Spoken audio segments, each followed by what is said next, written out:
Allah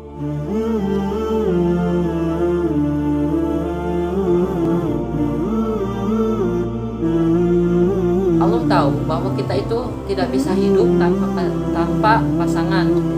Nah, sehingga ada cara buat yang halal, yaitu menikah.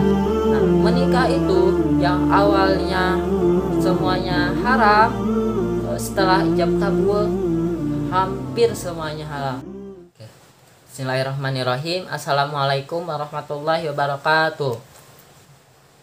Kemarin saya sempat membuat kolom pertanyaan di Instagram buat tentang sharing tentang Islam ya. Dan inilah hasil pertanyaannya.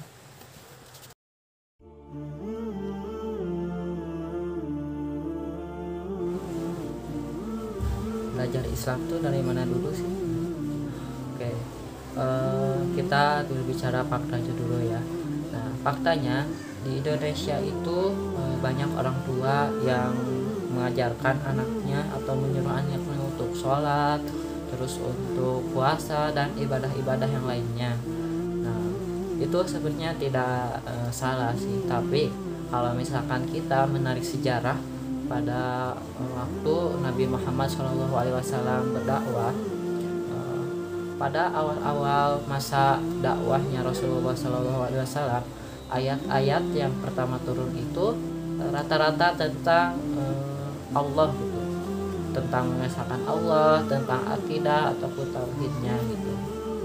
Nah, jadi kalau misalkan tauhidnya kuat, maka mau dapat cobaan apapun itu ya tetap yakin sama Allah Subhanahu Wa Taala gitu. Contoh, ada satu kisah, mungkin teman-teman juga sudah pernah mendengar ya, kisah Sayyidina Bilal bin Rabah, sahabat Rasulullah SAW. Nah, beliau ini adalah budak. Nah, karena beliau masuk ke Islam, Abu Sufyan itu marah terhadapnya dan menyiksa Bilal bin Rabah. Nah, setelah disiksa beberapa lama, Abu Sufyan menawarkan kepada Bilal akan diberhentikan siksaannya, tapi dengan syarat Bilal itu harus keluar dari Islam. Apa yang dikatakan Bilal? Bilal hanya mengatakan ahadu ahad, ahadu ahad. Ini bukti gitu. Ketika yakin sama Allahnya itu kuat, ketika keyakinan itu kuat, ketika akidah itu kuat, mau digoyah, mau ada cobaan seberapa banyak pun, seberapa besar pun, itu tetap yakin sama Allah Subhanahu Wa Taala. Kalau misalkan kita lihat juga Umar bin Khattab yang awalnya suka minum-minum, terus berjudi dan yang lainnya, ketika ada ayat tentang melarang hal itu, ya Umar meninggalkannya karena Umar sudah yakin terhadap Allah Subhanahu Wa Taala. Mungkin itu yang dapat saya sampaikan. Mudah-mudahan tidak puas sehingga mencari literatur ataupun sumber-sumber yang lainnya. Terima kasih.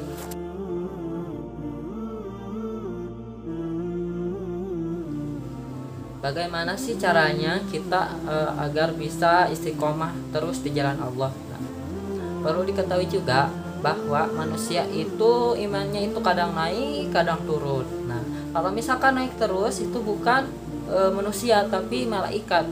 Kalau misalkan turun terus, dan itu juga bukan manusia tapi setan gitu. Setan itu kan ada yang bentuknya jin, ada yang bentuknya manusia gitu. Nah, terus bagaimana agar iman kita stabil gitu? Kalau misalkan turun juga gak turun-turun banget gitu. Nah, yang pertama, teman-teman bisa mencari lingkungan yang mendukung gitu, karena lingkungan ini sangatlah penting gitu. Kalau misalkan teman-teman bergaul dengan penjual minyak wangi, maka teman-teman akan terciprat bau wanginya gitu. Nah, sementara sebaliknya, apabila teman-teman bergaul dengan pandai besi, ya terciumnya itu juga gitu. Apa maksudnya? Jadi kalau misalkan teman-teman mempunyai lingkungan yang baik, maka teman-teman itu bisa kebawa ke dalam kebaikan. Dan sebaliknya, kalau misalkan teman-teman hidup di lingkungan yang kurang baik, ya mungkin gak menutup kemungkinan juga teman-teman bisa terbawa oleh lingkungan itu. Nah, Terus yang kedua, carilah masih lingkungan sih, tapi carilah teman ataupun sahabat yang bisa mengingatkan kita. Jadi tatkala kita lagi down, iman kita lagi turun, sahabat itu langsung mengingatkan kita gitu. Sahabat yang bisa mengatakan tidak walaupun itu gak enak bagi kita gitu.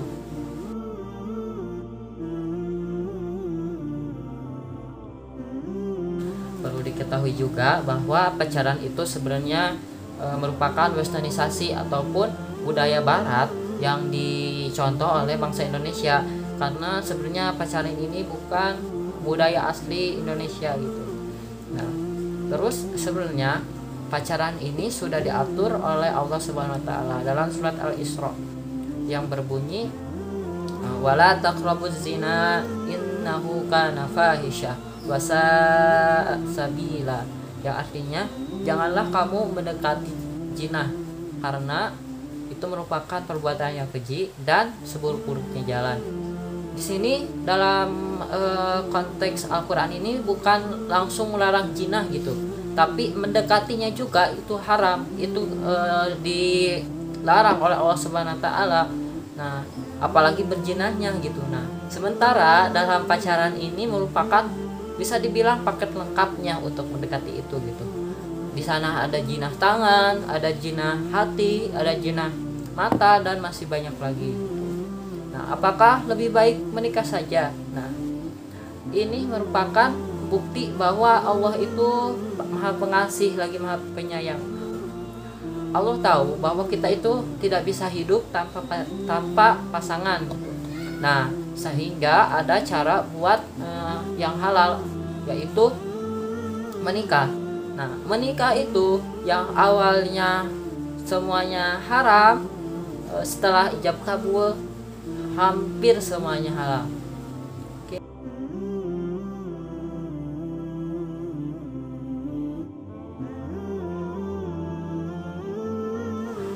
Cara menanggapi orang-orang yang seperti itu ya.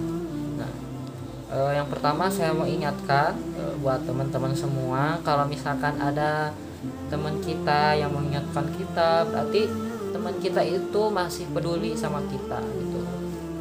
Dan memang benar Rasulullah Shallallahu Alaihi Wasallam juga pernah bersabda, An Anas ibnul Malik radhiyallahu anhu, qala Rasulullah Shallallahu Alaihi Wasallam, kul bani Adam khata'u wa khairul khata'ina at-taubuna. Nah, yang artinya setiap bani Adam pasti melakukan kesalahan, pasti pernah melakukan dosa gitu. Itu suatu kepastian ya. Nah, bedanya di kalimat setelahnya wa khairul khata'ina at-taubuna, dan sebaik-baiknya yang berbuat salah itu ialah orang-orang yang bertobat. Jadi teman-teman harus bersyukur gitu, ada temannya yang masih mengingatkan kita, karena apabila kita berbuat dosa dan kita meminta ampun, itu amalannya sungguh luar biasa gitu.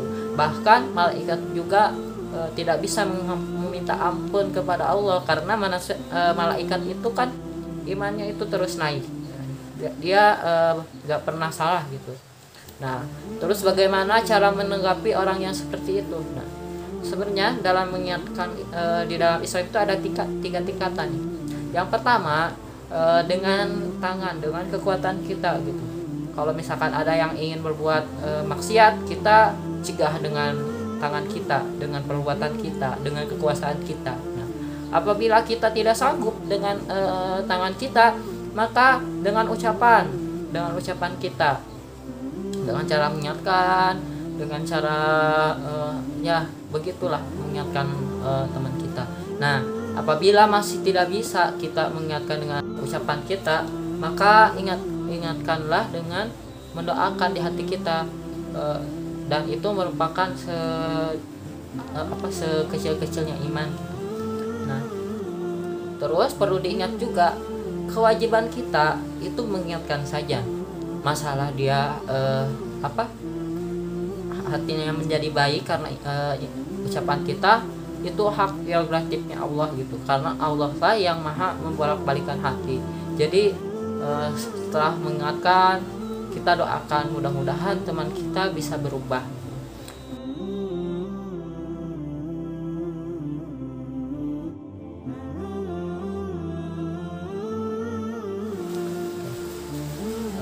lebih ke saran sih. Kalau saya ingin melakukan atau melaksanakan kebaikan itu, motivasinya itu ada dua. Yang pertama itu orang tua. Kenapa? Karena orang tua ini kan sudah melahirkan kita, sudah merawat kita, sudah memberi kita pendidikan. Masa iya sih kita gak bisa mengangkat derajat orang tua kita di akhirat nanti dengan perbuatan baik kita. Terus yang kedua yaitu jodoh. Kenapa? Karena dalam Al-Quran sudah ditetapkan gitu, laki-laki yang baik pasti akan berjodoh dengan perempuan yang baik juga. Dan sebaliknya, perempuan yang baik pasti akan berjodoh dengan laki-laki yang baik juga.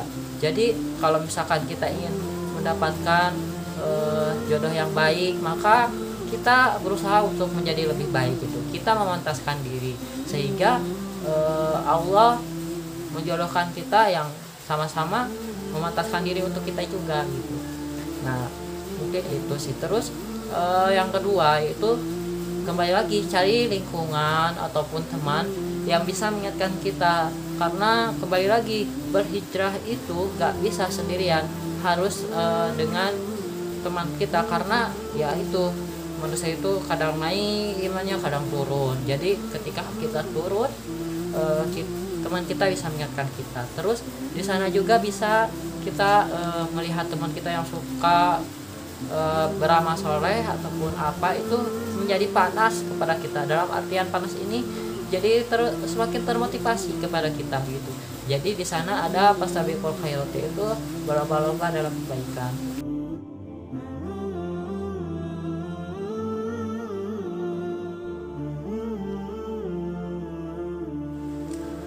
Bagaimana caranya senantiasa bersabar ya? Oke. Yang pertama yang dapat kita lakukan yaitu senantiasa berhusnudzon kepada Allah, senantiasa berpikir baik kepada Allah gitu. Karena Allah itu menurut prasangka hambanya gitu. Kalau misalkan kita menganggap suatu kejadian itu baik, maka ya Allah akan membuat itu baik juga gitu. Sebaliknya juga, apabila kita menganggap suatu kejadian itu buruk, ya itu yang kita dapatkan gitu. Nah boleh jadi juga apa yang kita dapatkan itu baik bagi kita, menurut Allah itu kurang baik gitu. Dan sebaliknya, menurut kita itu buruk, boleh jadi itu baik menurut Allah bagi kita gitu. Karena kita itu tidak mengetahui apa yang tidak nampak bagi kita, sementara Allah itu maha mengetahui gitu, apa yang baik bagi kita, apa yang kita butuhkan gitu. Terus selalu ingat nikmat yang Allah berikan kepada kita. Contoh, waktu saya banyak tugas, ketika saya mengerjakan tugas kan itu mengerjakannya harus sabar ya. Nah saya gak mau mengeluh gitu, karena Allah sudah mengabulkan doa saya, yaitu saya ingin kuliah tanpa membebani orang tua. Nah itu lebih ke mengingat tentang kebaikan Allah Subhanahu wa taala, sehingga kalau misalkan hati kita diisi dengan keyakinan terhadap Allah, dengan sendirinya Allah akan melemahkan sih, Allah akan meluaskan hati kita gitu. Allah akan menguatkan hati kita dengan, jadi kalau misalkan ada cobaan sebanyak apapun, sebesar apapun, ya kita santai aja gitu, karena Allah lah yang maha besar gitu.